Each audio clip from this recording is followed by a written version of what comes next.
TNI ini dikira lemah karena masih muda. Ternyata sanggup menangkap 2 orang KKB dengan tangan kosong.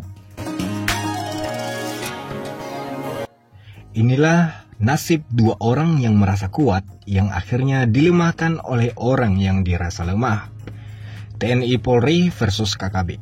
Bagaimana kisah selengkapnya? Inilah fakta terbaru ID. Hingga saat ini, bentrokan antara TNI Polri dengan KKB Papua terus berlanjut, sehingga mampu membuat masyarakat harus terus mengikutinya.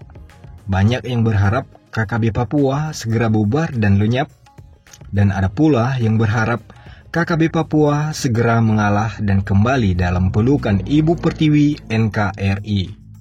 Bentrok senjata dengan senjata sudah tidak asing lagi di telinga kita. Namun bentrok dengan tangan kosong adalah hal yang paling menegangkan untuk didengar dan dilihat. Apalagi ketika mendengar kedua kubu yang bentrok ini 1 versus 2 orang. 1 TNI dan 2 orang KKB.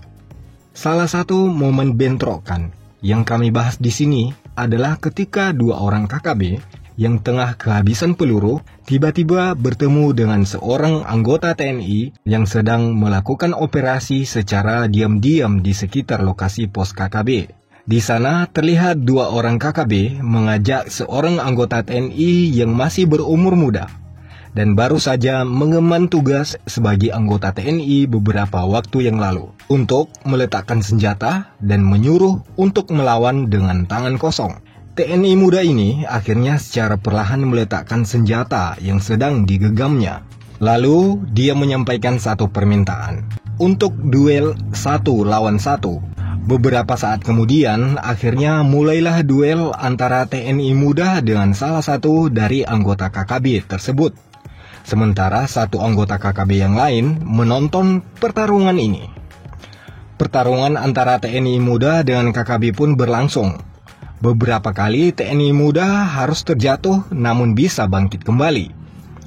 Tidak lama berselang waktu, akhirnya KKB Papua tersebut harus menerima kenyataan.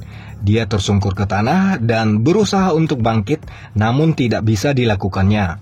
Ternyata dia mengalami cedera pada kedua kakinya. TNI muda ini sangat luar biasa, kecil-kecil cabai rawit. Melihat kejadian yang menimpa temannya, akhirnya 1 orang KKB yang tadi mencoba untuk mendekati anggota TNI muda tersebut juga.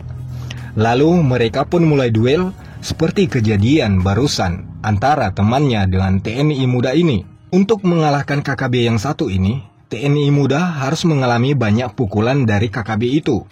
Namun dia tidak peduli dengan apa yang sedang terjadi. Dia tetap bersikeras untuk berusaha menang dari lawan. Beberapa kali terjatuh, namun bisa berusaha bangkit kembali. Beberapa kali KKB berusaha untuk mengunci pergerakan TNI muda ini, namun bisa melepaskan diri lalu melanjutkan pertarungan. Tiba-tiba tanpa perlawanan, KKB Papua pingsan dan tak sadarkan diri di depan TNI muda, lalu tertidur di tanah. Sesaat kemudian, beberapa orang dari anggota TNI yang lain muncul dan melihat TNI muda sedang duduk bersandar di sebuah pohon di dekat KKB Papua tersebut berada. Lalu teman-teman TNI membantu mengurus TNI muda ini, sedangkan 2 orang anggota KKB diamankan dan dibawa di markas.